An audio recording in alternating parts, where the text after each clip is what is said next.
You're not exactly a priority right now. My mom texted as I sat alone at the table I had reserved for 5. The waiter had just removed the extra menus, his glance polite but sympathetic, like he'd seen this happen before. Maybe not the exact details, but the shape of it, the silence that forms around someone who was promised love and gets nothing but absence. My name is Melissa Benoist. I'm 35 years old, a senior event strategist living in Portland for 6 years. I worked at one of the largest corporate hospitality firms on the West Coast, slowly earning my way into rooms where I was once asked to take notes. It wasn't glamorous, but it was mine. Late nights, early flights, crisis calls mid-dinner. It was a rhythm I knew how to survive. And last Friday, I survived well. I was officially named Director of Experience Strategy after spending 3 years carrying the work of 2 departments without the title. I smiled when my boss, Harper, handed me the offer letter. She didn't thank me. Not directly, she said. Finally, leadership agrees you're worth keeping, as if they were doing me a favor. Still, I celebrated. I chose a place near the river, nothing too flashy, just elegant enough to feel earned. I invited my mother, Carla, my younger brother Mason, my uncle Drew, and my cousin Taylor. 5 people who had said they were proud of me in words, but rarely showed up in action. I told myself it would be different this time, that maybe having my name in the company press release would finally be something they couldn't ignore. I even booked a table with a view of the sunset, thinking it might feel cinematic, and for a moment, it almost did. I arrived early, sat near the window, and ordered a bottle of sparkling cider because I knew Mason didn't drink, and I didn't want to be the only one with a glass. 15 minutes passed, then 30. No messages, no calls. I double-checked the group chat to make sure I hadn't sent the wrong time. I hadn't. I refreshed my inbox like a fool, trying to pretend I wasn't counting the waitstaff's sideways glances. When the waiter returned, I asked for another minute. He nodded, though I could see he didn't expect anyone to show, and that's when the photo arrived. No explanation, no apology, just an image dropped into our family thread. There they were, my mother, Mason, Taylor, and Uncle Drew, gathered at a rooftop bar on the east side. Behind them, a glowing neon sign that read, "Rise and Shine." In the foreground, a tray of sliders, margaritas, and someone holding up a drone controller like it was a trophy. That someone was Mason. The caption read, "Celebrating our guy, so proud of Mason, finally investing in himself. You deserve this." I stared at it for a while before the next notification appeared. A separate text from my mother, time-stamped 10 minutes earlier. "You're not exactly a priority right now. We'll talk later. Enjoy your dinner." The quiet around me thickened. I turned my phone face down. I should have walked out right then, but pride held me in place. I didn't want to explain to the waiter why I was leaving a table set for ghosts. I nodded for the meal to come out, even though I'd lost my appetite. I chewed slowly, tasting nothing, staring through the window as the sunset bled into the Willamette River, somewhere on the other side of town. My family was clinking glasses to Mason and his brand new drone, the latest in a string of hobbies he'd picked up and dropped. Last year, it was crypto. Before that, a failed podcast. But this time, according to Mom, it was different. "He's finally doing something," she had said on a call the week before, her voice full of hope. When I told her about my promotion, she replied, "That's great, sweetie, but Mason's really taking initiative lately." I paid the bill in full, tipped generously, and walked back to my car without making eye contact. I didn't cry. Not then. I didn't curse or throw anything or drive to a friend's house for comfort. I just sat behind the wheel for a long time, engine off, listening to the soft tick of the cooling dashboard. My phone buzzed again, this time from Harper. Reminder Monday we kick off with the Brand Connect pitch deck. Don't be late. I stared at it, then tossed the phone into the passenger seat. That night, as I lay in bed replaying everything, something in me shifted not all at once, not a blaze of fury, but a quiet, tired click, a lock disengaging. For years I had covered Mason's rent during his freelance phases, driven Mom to her appointments, even co-signed a short-term lease when Drew's credit was too low. I'd done it because I could, because I thought showing up for family was what good daughters did. But maybe I hadn't been showing up. Maybe I'd just been available. The next morning, I brewed coffee like I always did, 2 scoops, no sugar, with the old French press my mom had given me years ago. I remember how proud she'd been back then, telling her friends her daughter was one of those women who doesn't wait for things, she builds them. Funny how that same woman couldn't find 20 minutes to celebrate the thing I had built for myself. I took the mug to my desk and opened the spreadsheet I kept tucked away in a subfolder named Household. It started as a simple tool to track my own bills, but over time it turned into something else. Rows and columns filled with transfers to Mason, grocery reimbursements for Mom, car insurance advances for Drew, even the monthly utilities at Mom's place where I hadn't lived in 8 years. I scrolled through the months, then years, over $42,000 in total, and not a single repayment, not even a thank you that didn't feel transactional. There was a line I remembered clearly, March 2 years ago. Mason had overdrafted his account the night before rent was due. He called at midnight, voice frantic. I wired the money without asking questions. Later that week, Mom had said, "You're such a blessing to this family," then asked if I could help pay for a new set of tires. The problem wasn't that they needed help. The problem was that I had made myself easier to lean on than to respect. They didn't think they were taking from me. They thought I was designed for this, that my calendar revolved around their crises, and I let it happen because deep down, I believed that being useful was the only way to be loved. After the promotion dinner fiasco, I didn't confront anyone. I didn't send a dramatic text or leave a voicemail begging for an explanation. I went quiet. I didn't answer Mason's. You good message the next day. Didn't respond to Mom's Sunday selfie of the brunch spread. Captioned family first. I just sat with the silence and let it teach me something. On Monday morning, I walked into the office earlier than usual. Harper was in the glass conference room, already rehearsing her lines for the pitch. She didn't look up when I entered, just waved at me to review the printed deck. I did, without a word. That's the thing about pain that simmers quietly. It sharpens your edges. I wasn't looking for comfort anymore. I was looking for clarity. That week I stopped sending auto payments to my mom's electric and water bills. I paused Mason's auto transfer for studio rent, which I later learned was a co-working space he barely visited. I didn't make a grand announcement. I just stopped, and I waited. 3 days passed, then 5.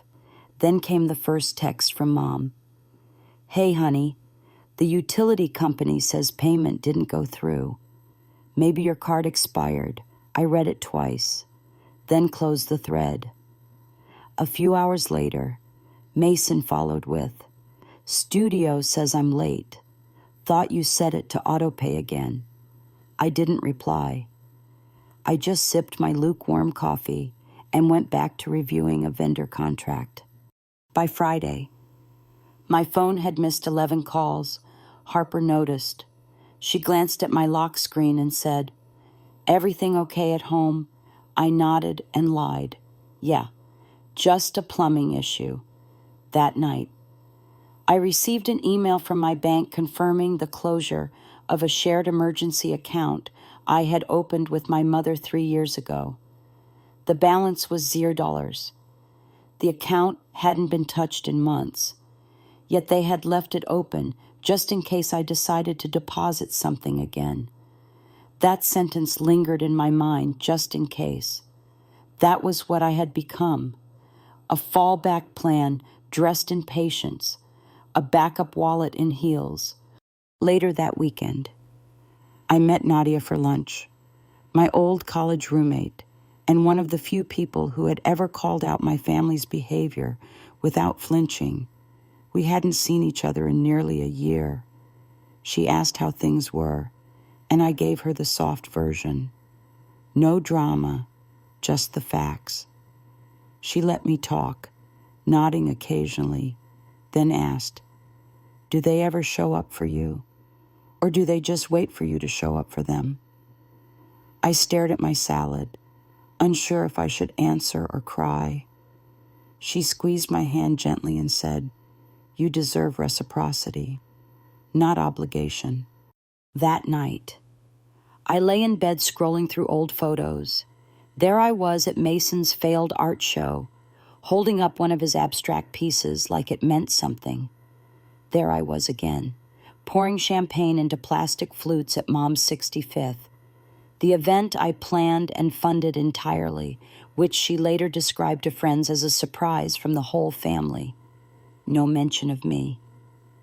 I locked my phone, turned off the light, and for the first time in years, I slept through the night without waking in the middle to check if anyone needed me. On Monday, just before lunch, I got a voicemail from my mother. Her voice was tight, artificially calm, the kind she used when trying to sound reasonable while masking the threat beneath. "Melissa, I saw the bank statement. I'm not sure what's going on with the utilities, but if something changed, we should have a conversation. You know your brother's in between contracts, and the timing isn't great. Let's not make this bigger than it needs to be." I played it once, then once more, not a single word acknowledging what she did.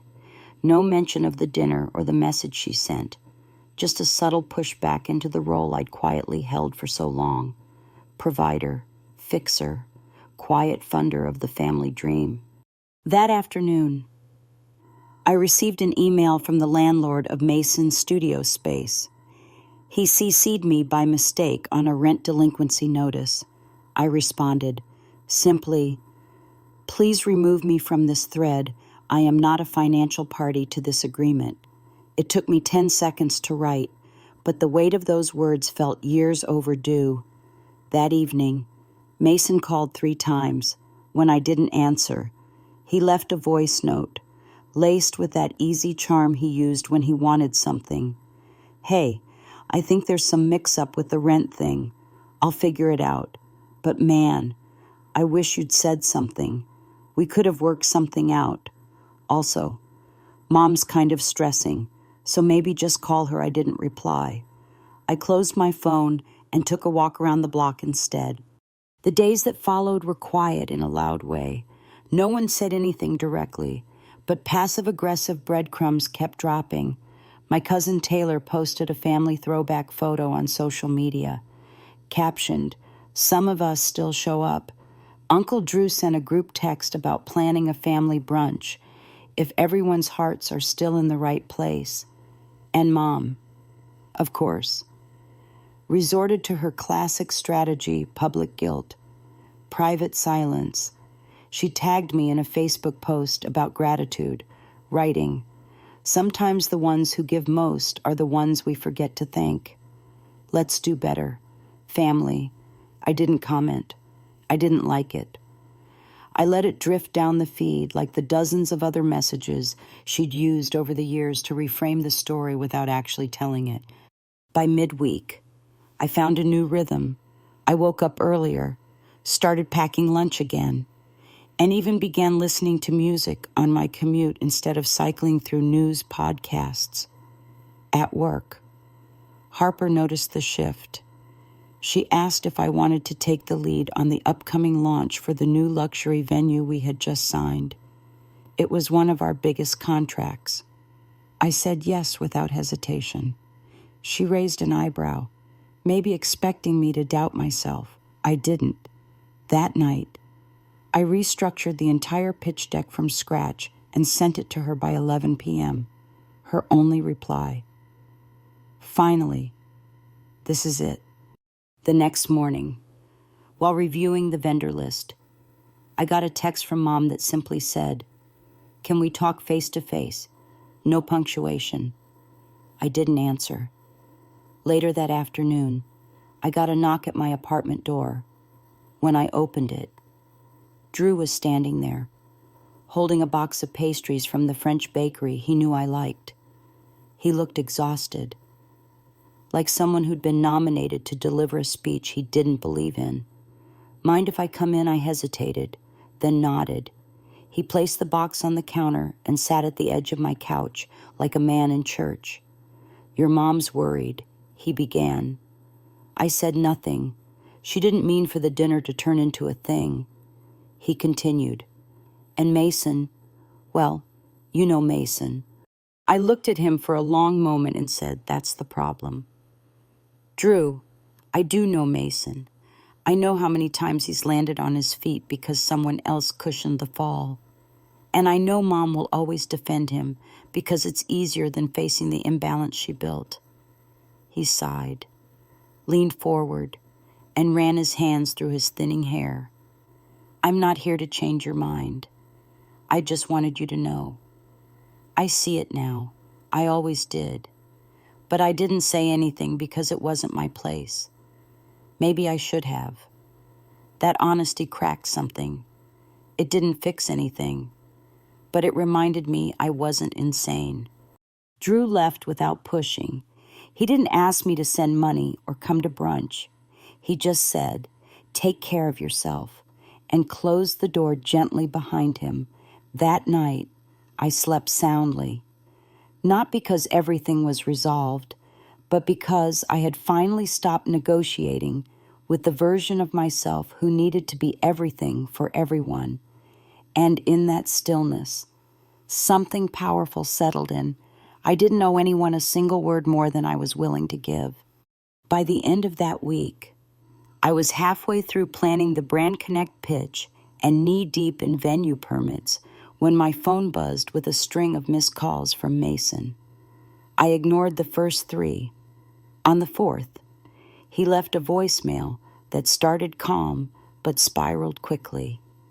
"Melissa, I need to talk to you. Something's up with the drone client, and I think legal might get involved. They're saying it damaged a solar panel. It's not what it looks like, and I really just need you to help me think this through." He paused, then added, "Also, Mom's freaking out. Can you just call her? I turned off the ringer, took a deep breath, and went back to reviewing the run-of-show document for our Friday walkthrough. I knew what would happen next, and I was right. That evening, I came home to a note slid under my door, handwritten, my mother's cursive always unmistakable. "We need to talk. This has gone too far. Your brother is in trouble, and you're being cruel." That word lingered in my mind long after I tossed the paper in the drawer. Cruel. That's what they called me now. Not the sister who paid Mason's tuition after he dropped out the second time. Not the daughter who covered 3 months of mortgage payments after Mom fell behind when Dad passed. Not the person who planned every family holiday, gift rotation, and reunion logistics for a decade. Just cruel. I didn't respond. And for the next 3 days, the silence grew louder. Drew stayed quiet. Taylor posted another vague quote about selfish people hiding behind boundaries. And Mom, true to form, doubled down on emotional strategy. She sent me a photo of Mason as a kid holding a model airplane, captioned, "He's always had dreams. I don't understand how you can watch him drown." That was the thing. Mason wasn't drowning. He just didn't know how to swim without someone else doing the work. He'd always been praised for dreaming, for reaching, for failing bravely.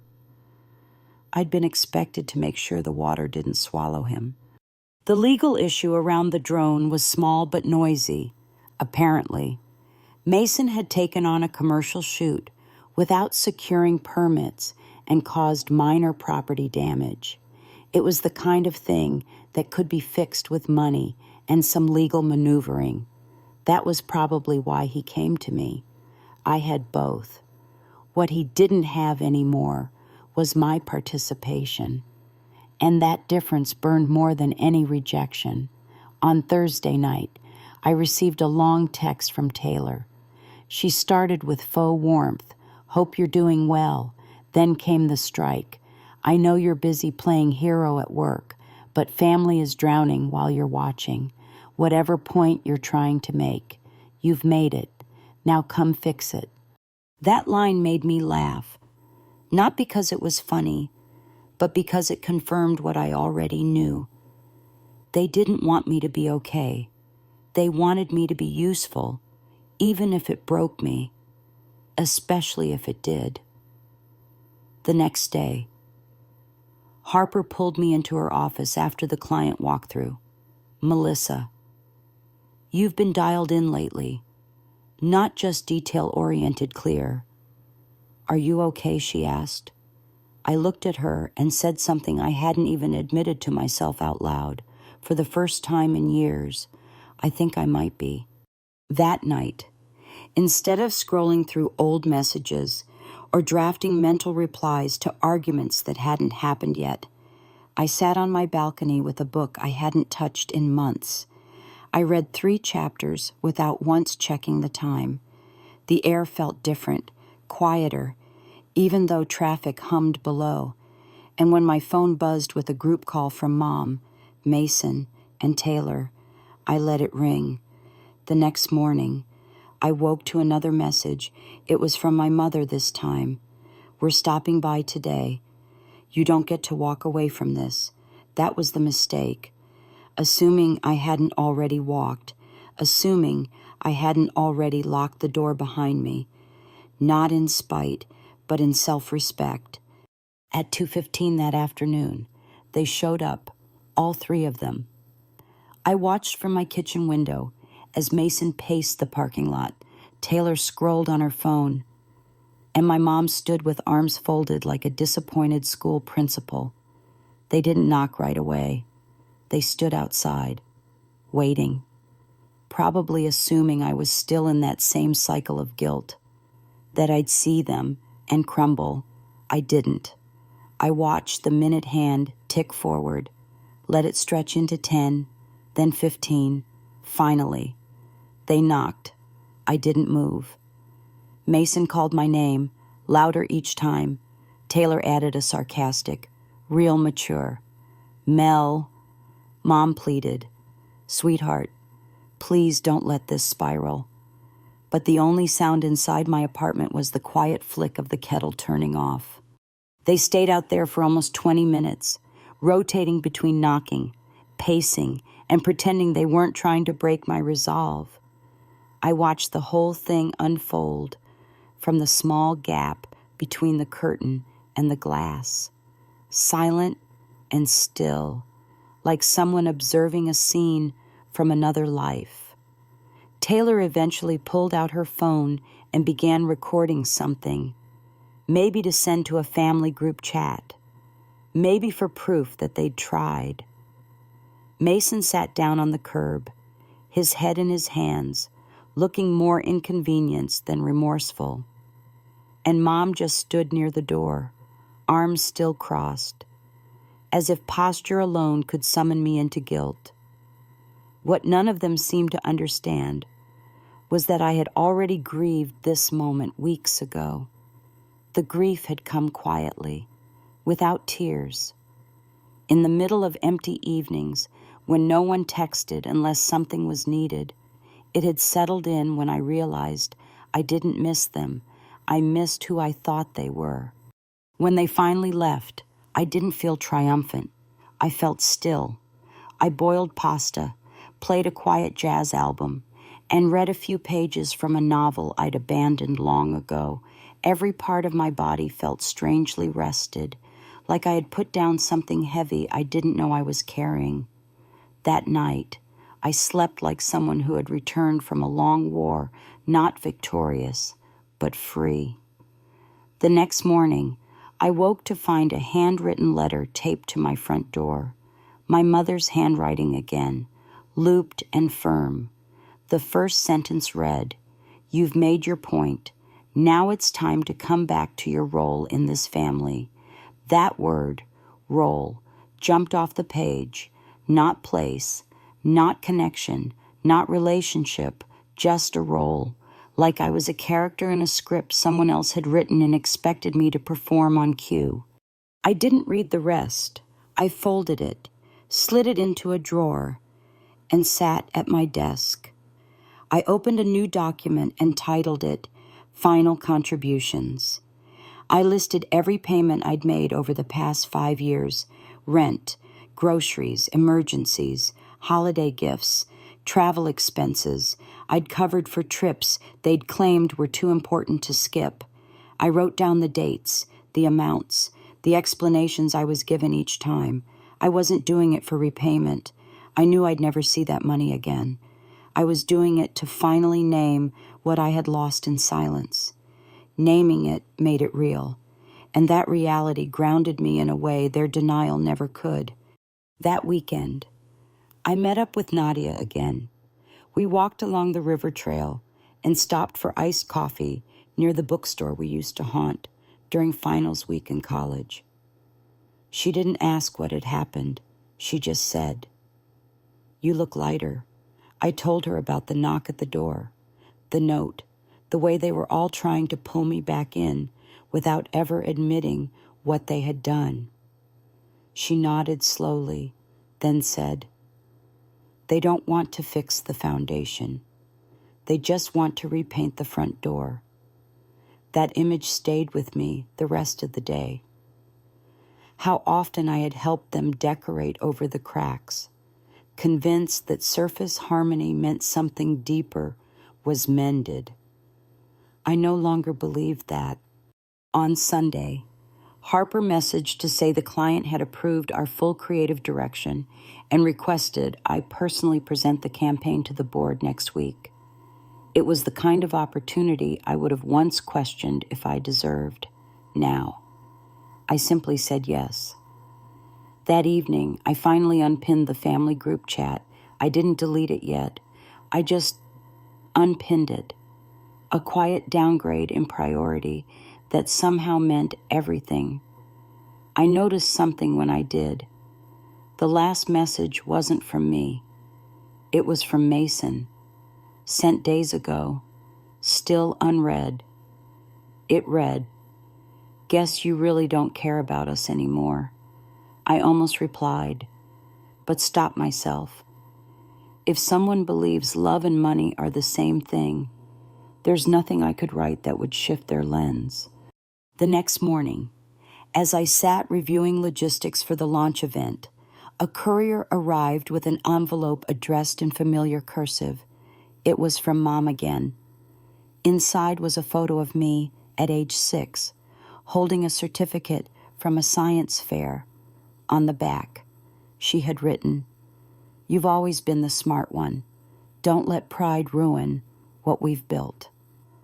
That line made me pause, because the truth is, we hadn't built anything together.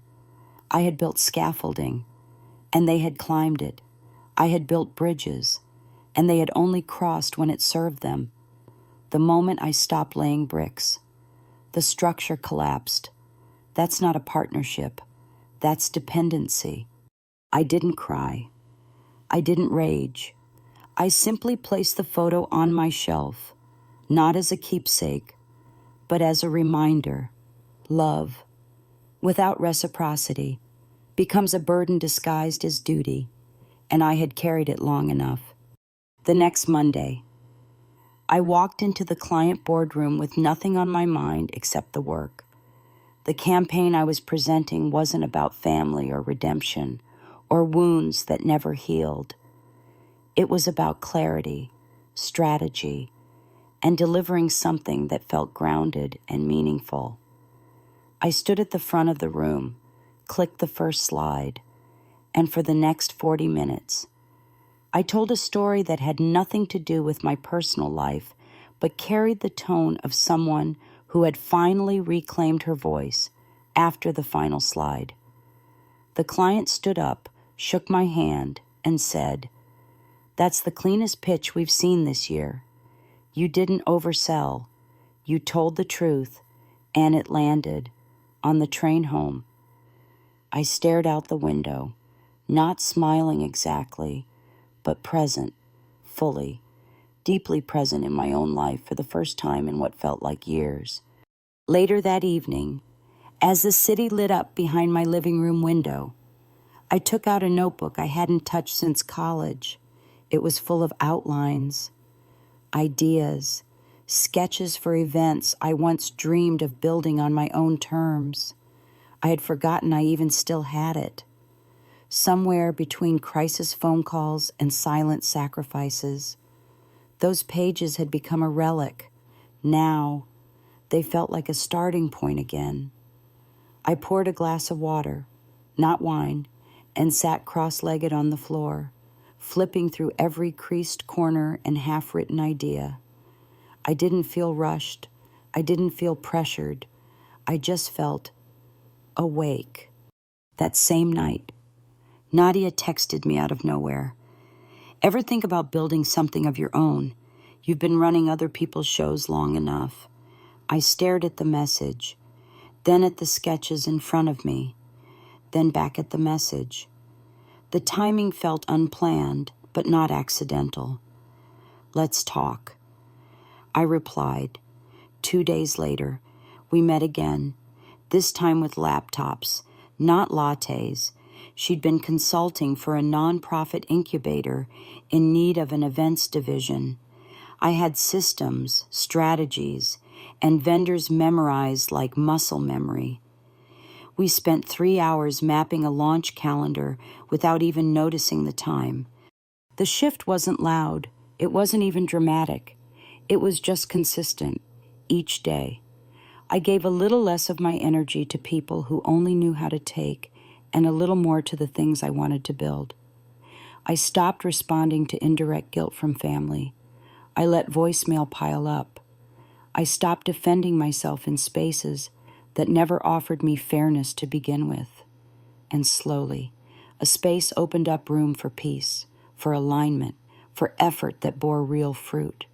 By the end of the month, Harper noticed again. She pulled me aside and said, "You've been here a long time, but I can tell your energy's shifting, whatever it is. I hope it leads you to something better." She wasn't wrong. The truth was, I had already started drafting my exit plan, not because I was running, but because I was ready to choose. I gave 3 weeks' notice, helped onboard the new hire, and declined the farewell lunch they tried to organize. I didn't need applause for leaving. I needed stillness for what came next. During that final week, I received a small envelope in the mail with no return address. Inside was a folded bank statement and a note in familiar print. "Mason defaulted on the drone equipment loan. We've tried everything. The creditor said you're still listed on one of the co-signature files from last year. Can you just call and explain it's not your debt?" It was signed, not by Mason, but by my mother.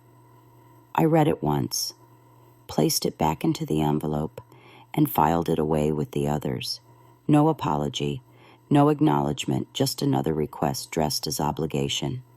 That night, I met Nadia at a shared workspace we'd just leased.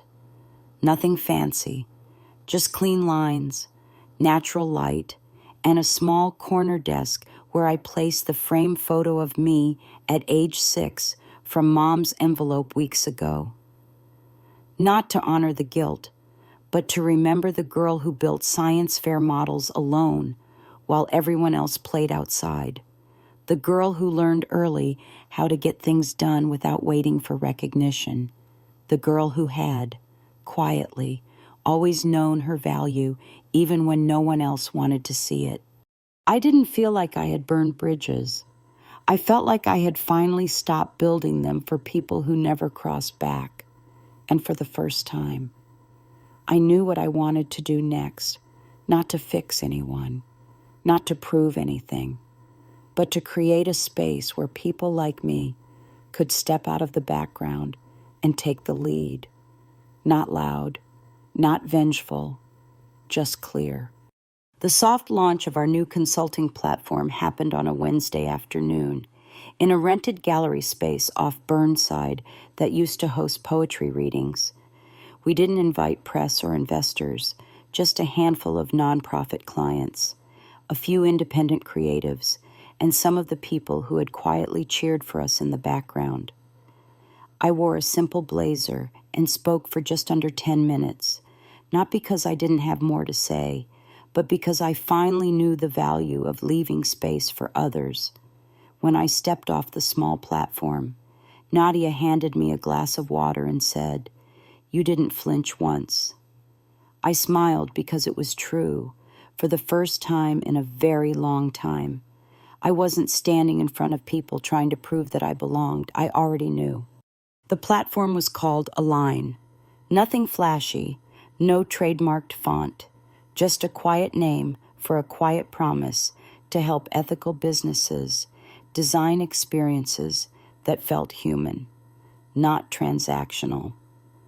Our first 2 clients signed within a week. By the second month, we were booked 3 months out. The work didn't feel easy, but it felt right. Every late night, every difficult decision, every small win was fully mine. I wasn't building for someone else. I wasn't picking up where someone else failed. I wasn't hiding in the background to make someone else look like the story. 2 weeks after our launch, Mason showed up at my new office unannounced. He didn't knock, just walked straight in like he used to when we shared a car in college, and he'd borrow it without asking. I looked up from my screen. Didn't speak. He stood awkwardly near the door, one hand gripping a manila folder. "I just need 5 minutes," he said. I glanced at the clock. "You've got 4. He swallowed hard, then began. "The collections company won't drop the account unless you formally detach from the lease. Mom said you might not even remember signing it. I did." He had called during a client dinner, saying the equipment company wouldn't release the drone without a second signature. I had signed through a digital form, not thinking twice. That was the old me. I asked him, "Why isn't Mom here asking this herself?" He shifted, said, "She's tired. You know how this stuff wears her down." I nodded slowly. "So do I." He hesitated, then added, "This startup thing you're doing, I heard it's going well. Congrats." I guess I didn't thank him. Instead, I opened my laptop, typed a formal request to the leasing firm, and emailed a release letter. "You're free from me," I said, looking directly at him. "Use it well." He stood still, as if unsure whether he was dismissed. Eventually, he left. No apology, no gratitude, just silence. Later that night, I received a message from Uncle Drew. It was a photo of Mom's front porch, now missing half its plants, and with a foreclosure sign leaning awkwardly against the door. His caption was short, "They didn't make the last payment." I didn't reply, not because I didn't care, but because I finally understood that not everything broken needs fixing, that some consequences belong to the people who create them.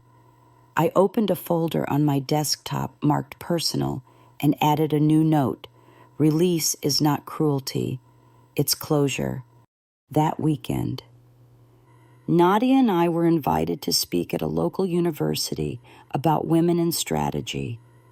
I told the students that the hardest decisions I ever made weren't about leaving a company or launching a project. They were about letting go of the identities others had assigned me, the responsible one, the stable one, the one who never says no. I told them success wasn't about proving everyone wrong.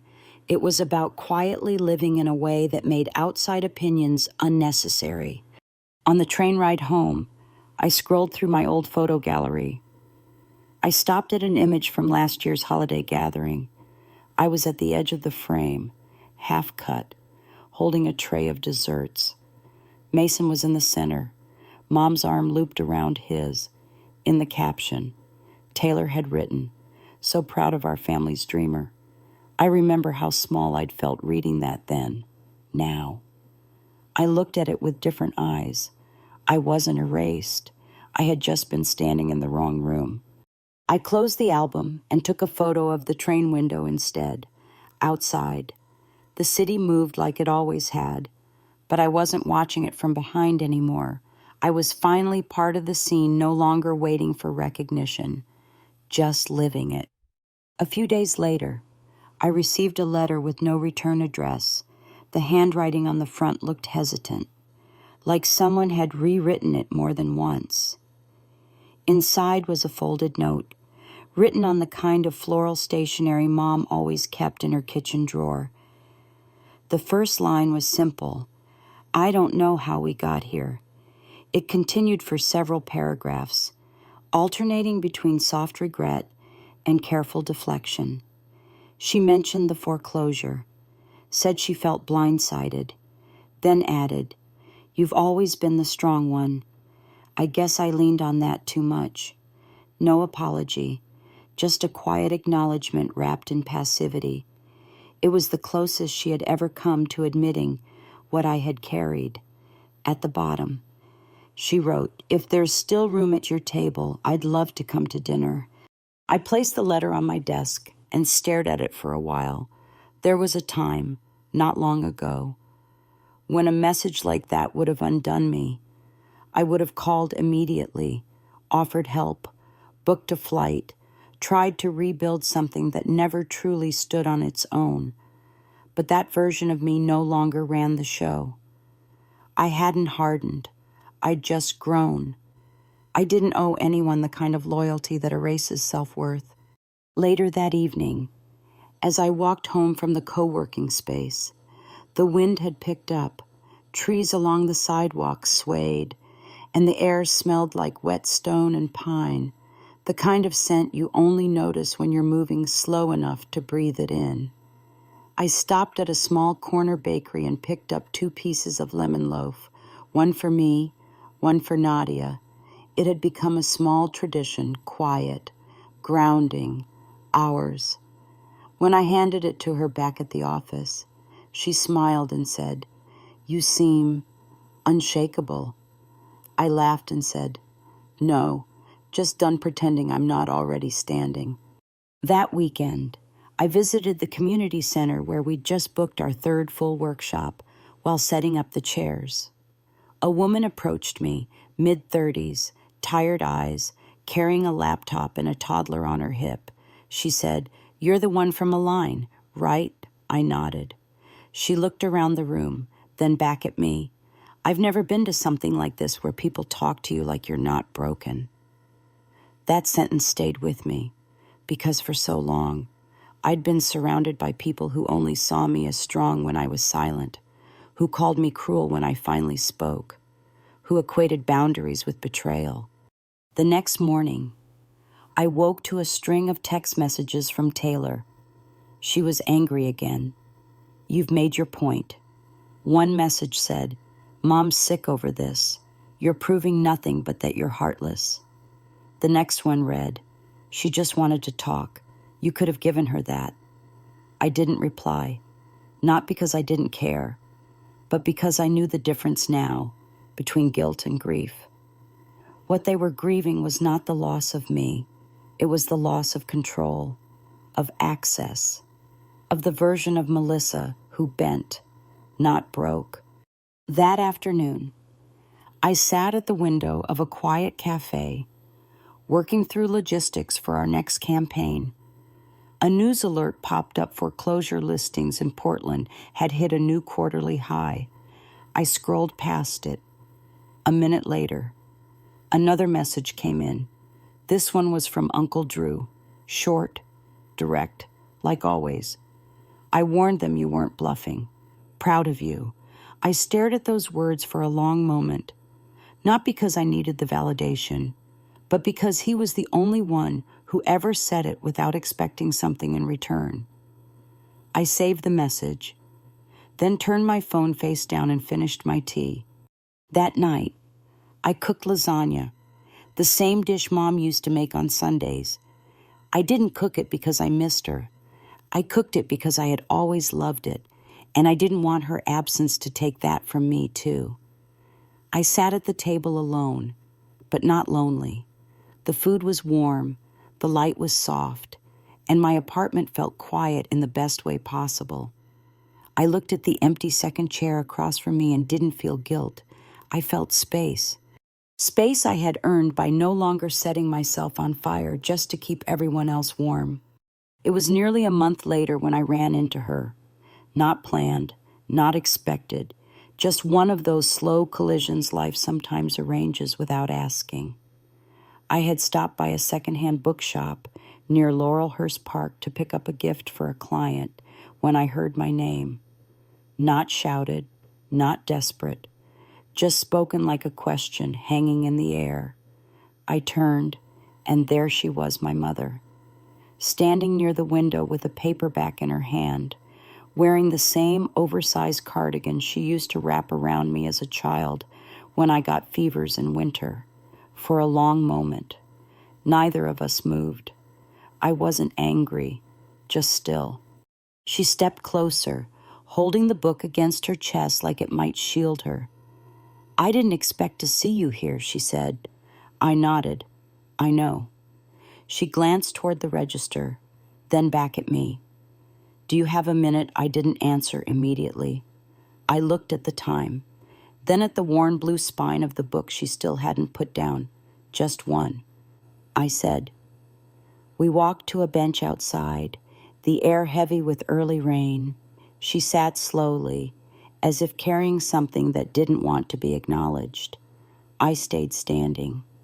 I know you don't want to hear much from me, she started, but I've been thinking about a lot of things lately. Her voice cracked slightly, not with emotion, but restraint, like she wasn't sure what version of herself to be in front of me. I didn't speak. I wanted to see if she could stand her own silence. She looked down at her hands. The house is gone. Mason's withdrew now. Taylor doesn't talk to me either. She let that hang for a moment. It's quieter than I thought it would be. I stayed quiet, not because I wanted her to feel small, but because I had spent years filling in every pause in this family with reassurance. I wasn't doing that anymore. She finally looked up at me. I think I depended on your strength because I never learned how to build my own. And I told myself that made me smart. But now I see it just made me someone you had to survive. That sentence reached somewhere deep in me, not because it was dramatic, but because it was true. I watched her, not as a mother, but as a woman learning to hold herself accountable for the first time. She stood then, slowly, like she wasn't sure what the next line in the script was supposed to be. I don't expect anything from you, she said. But I wanted you to know I see it now. I see what I did and what I let happen. I looked at her and asked, why now? She smiled, but it was small and tired because the house is quiet, and for once. I could hear what you were trying to say all those years. She didn't ask for money. She didn't ask to come by. She didn't even ask if we could talk again. She just nodded once and started walking back toward her car. I watched her go, and for the first time, I didn't feel the urge to follow. That night, I told Nadia about it. She asked. "Are you okay?" I said. "I think so. I think that was the closure I never thought I'd get." Nadia smiled and said, "And you didn't even need it to move forward." She was right. The next day, I took a longer route to work, passing by old corners of the city I hadn't seen in years. The diner where Mason once skipped out on the bill, the pharmacy where I used to pick up Mom's medication, the small park where I once sat for hours after Dad's funeral, just watching pigeons and trying to understand the weight of responsibility. Everything looked the same, but I had changed. I was no longer the background character in a family drama I didn't write. I was the one holding the pen now. On the first anniversary of Align's launch, Nadia surprised me with a small framed print. It was a black and white quote in simple serif letters. "You didn't break the family. You just stopped fixing it." She said she'd found it online and thought of me instantly. I placed it on my desk, right beside a small succulent I'd somehow kept alive longer than most of my past relationships. Clients came and went that day. Emails buzzed like usual, and we signed a contract with our biggest account to date. But that frame, that sentence, kept pulling my eyes back. It didn't make me angry. It didn't make me nostalgic. It just made everything feel settled. That evening, I walked home past the old coffee shop where I used to take Mom on Sundays. I remember how she'd order the same thing each time, hazelnut latte, extra hot, with a muffin she never finished. I remembered how she used to say, "I'm proud of you, you know," right before asking for help with something. Back then, I thought the two things were connected. I thought the pride was real because the need was real. I don't believe that anymore. I believe she said it because she knew it bought her time, and I gave it, every single time, until I didn't. I stopped outside and looked through the glass. The shop had changed hands, new name, different chairs, a brighter paint color, and yet something about it felt exactly the same. A table by the window, a daughter pouring herself out, hoping someone would notice the cracks before they broke wide open. I didn't go in. I just kept walking. At home, I heated leftovers, lit a candle I'd been saving for no reason at all, and pulled up an old playlist labeled Event Strategy Mood Board. It was filled with tracks I used to use for other people's visions. Now, it played in the background of mine. Around 9 p.m., my phone buzzed with a message from a number I didn't recognize. "Hey, it's Mason. I'm working at a warehouse outside Spokane. It's not much, but it's mine. Hope you're well." No request, no sarcasm, just a sentence dropped like a pebble in a still lake. I stared at it for a while, not sure what to feel. I didn't respond, not out of malice, just because I no longer rushed to fill space someone else created. I let it sit. Maybe I'd reply someday, or maybe I already had, just by letting go of the version of him I used to carry. I went to bed early that night, not from exhaustion, but peace. The kind of rest you can't fake or buy or bargain for. The kind that only comes when you've stopped proving your worth to people who measure love by what you give up. In the quiet. I thought about that dinner table, the one I'd waited at for nearly 2 hours that night so many months ago. I thought about the unused menus, the shrinking flame of the candle, the glass of sparkling cider that sat untouched.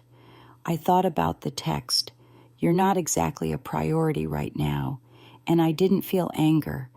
I just felt distance, like that version of me was someone else's memory. In the weeks that followed, I spoke at a few more panels, I led workshops, I got invited to submit a chapter for a book on ethical event leadership. None of it felt like a spotlight. It felt like alignment, like being where I was meant to be, doing what I was meant to do, without needing anyone's permission or applause. I didn't tell my family, not because it was a secret, but because it was sacred.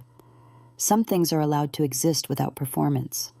One Sunday morning, I took myself to brunch, just me. I brought a book, ordered a coffee, and sat by the window. A couple nearby argued quietly about a forgotten reservation. I sipped slowly, watching light dance through the glass. When the check came, I smiled. I remembered how this table, this moment, used to be something I reserved for others. Today, it was mine, fully, finally, quietly mine. So if you're wondering how the story ends, it doesn't.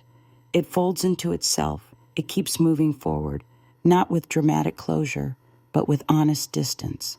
And if you've ever been the one who gave too much, waited too long, or stood too quietly in the background, just know this. Sometimes the most powerful thing you'll ever do is stop explaining and start existing. When love becomes currency, walking away isn't cruelty, it's clarity. So, would you have opened the door